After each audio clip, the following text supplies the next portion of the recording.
Today I'm going to be cutting out a new bottom block for the bag violin. As you can see, the piece of wood that was in there is now in two pieces. In fact, I think it might be more because another bit fell off earlier. And this is no good at all because it's a structural thing within a violin, and obviously in two halves it's not going to be doing the job. I thought it might be useful to show you what it actually is. So here's a rib structure of a violin I've got under construction here. And you can see it's built around this mould, and we have a top block, 4 corner blocks and a bottom block. So they are structural pieces of very lightweight spruce that are left inside the violin.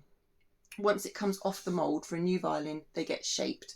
But I'm going to kind of shape this one as I go along because I do know the shape I want.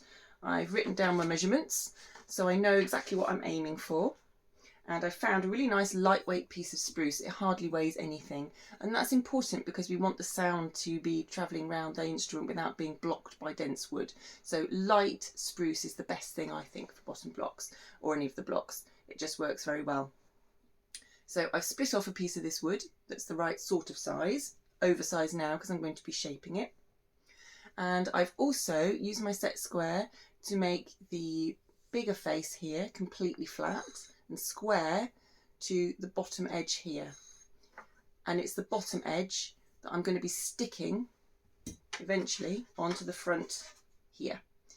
Because in theory, this part of the bag violin should be completely flat, but I will check that obviously before I start gluing anything. I've also roughed out the shape that I want using my old, or parts of my old bottom block as the template.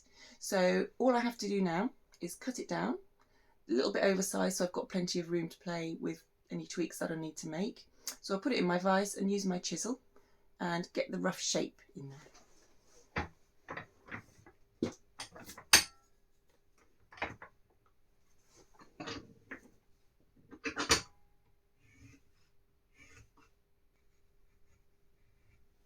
Okay, I think that's pretty good. Yeah, that's square now to the bottom edge. So that's great. I think what I might just do is take quite a fine file and just go over, just to get rid of some of the chamfers that the chisel just cuts in naturally. Just file them out a little bit, make it nice and smooth. It might as well be as good as possible. I don't know what the old one was like. Yeah, it was fairly rough. But I think if I make this one nice and smooth inside, I'll be happy with that. Okay, the block is now shaped. I've left it slightly oversized because I can tweak it once it is glued in. So I've left it oversized, but now I have to make sure that it's cut down to the correct height for the ribs. So I think really the only way to do that is to just hold it in place and draw on with a pencil. If I do it so you can see the height of that rib. As I know this side is square, I can just use my finger and just cut it. I want to cut it slightly oversized again, so I've got plenty of room to play with when I'm final fitting it. So I've drawn my pencil line on there. I'll cut just outside that, and that's the bottom block done for now.